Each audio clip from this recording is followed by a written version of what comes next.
ഇന്നലെ IPL Mumbai Indians എങ്ങനെ തോറ്റു എന്നുള്ളതിനേക്കാൾ ചർച്ചയാവേണ്ട കാര്യം മുംബൈ ഇന്ത്യൻസിന്റെ മാനേജ്മെന്റിന് എന്ത് പറ്റി എന്നുള്ളതാണ്. ഇന്നലെ ലക്നൗ സൂപ്പർ ജെയിൻസുമായിട്ടുള്ള മത്സരത്തിൽ തിലക് വർമ്മയെ മുംബൈ മാനേജ്മെന്റ് റിട്ടയർഡ് ഹെഡാക്കി തിരിച്ചു വിളിക്കുമ്പോൾ തിലക് വർമ്മ ക്രീസിൽ 23 പന്തിൽ 25 റൺസുമായിട്ട് നിൽക്കുകയായിരുന്നു. ആ സമയത്ത് മുംബൈ ഇന്ത്യൻസിന് ജയിക്കാൻ വേണ്ടത് 7 പന്തിൽ 24 റൺസാണ്. ആക്ച്വലി പറയുകയാണെങ്കിൽ അദ്ദേഹത്തിന് കറക്റ്റായിട്ട് ബോൾ ടൈം ചെയ്യാനോ ബൗണ്ടറീസ് കണ്ടെത്താനോ സ്ട്രൈക്ക് ചെയ്യാനോ ഒന്നും കഴിഞ്ഞിരുന്നില്ല എന്നുള്ളത് സത്യം തന്നെയാണ്.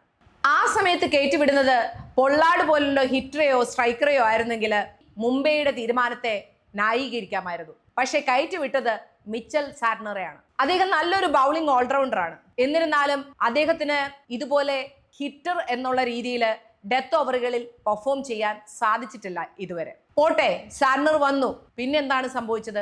അദ്ദേഹത്തിന് ഫേസ് ചെയ്യാൻ കിട്ടിയത് 2 ബോളാണ്. ബാക്കി അത്രയും ഫേസ് ചെയ്തത് ഹാർദിക് പാണ്ഡ്യയാണ്.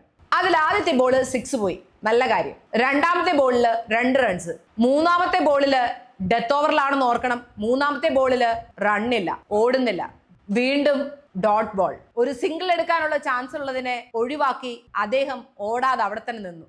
ഇനിയും 5ാമത്തെ ബോളാണ്. അദ്ദേഹം സിംഗിൾ എടുത്ത് ഇപ്പുറത്ത് വരുന്നു. മിച്ചലിന് ലാസ്റ്റ് ബോൾ കൊടുത്ത് മുംബൈ ഇന്ത്യൻസിനെ തോപ്പിക്കുന്നു. ഇങ്ങനെ ഒരു സ്ട്രാറ്റജിയാണ് ഇവർ പ്ലാൻ ചെയ്തിരുന്നതെങ്കിൽ എന്തിനു വേണ്ടിയാണ് തിലക് വർമ്മയെ റിട്ടയർഡ് ഹെഡാക്കി തിരിച്ചു വിളിച്ചത്?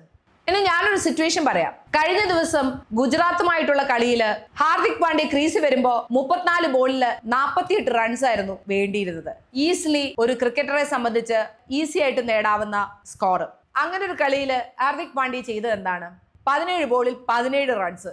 അതായത് പകുതി ബോളും അവൻ കളിച്ചു കഴിഞ്ഞു. ലാസ്റ്റ് ഓവറിൽ 19 റൺസ് ജയിക്കാൻ വേണ്ട സമയത്ത് 5 റൺസാണ് 4 ബോളിൽ നിന്ന് അദ്ദേഹം എടുത്തത്.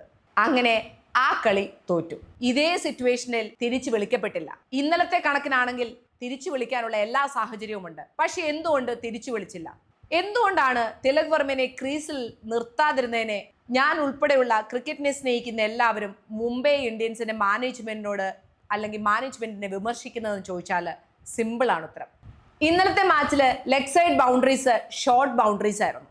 അതുകൊണ്ട് തന്നെ ഏതെങ്കിലും ഒരു ബോള് അദ്ദേഹത്തിന് ടൈം ചെയ്യാൻ പറ്റിയിരുന്നുവെങ്കിൽ, അതായത് 6ഓ 4ഓ അദ്ദേഹത്തിന് അടിക്കാൻ പറ്റിയിരുന്നുവെങ്കിൽ കളിയുടെ ഗതി തന്നെ മാറിയേനെ. ഇതേപോലൊരു സിറ്റുവേഷനിലാണ് ഡൽഹിയും ലക്നൌവും തമ്മിൽ കളിച്ചപ്പോഴുണ്ടായത്. അന്ന് ക്രീസിലുണ്ടായിരുന്നത് അശുതോഷ് എന്ന് പറയുന്ന പ്ലെയർ ആയിരുന്നു. അദ്ദേഹവും കളിച്ച സമയത്ത് 20 ബോൾസിൽ 20 റൺസ് തന്നെയായിരുന്നു എടുത്തത്. പക്ഷേ ലാസ്റ്റ് 11 ബോളിൽ അദ്ദേഹം ഹിറ്റ് ചെയ്തത് 46 റൺസാണ്.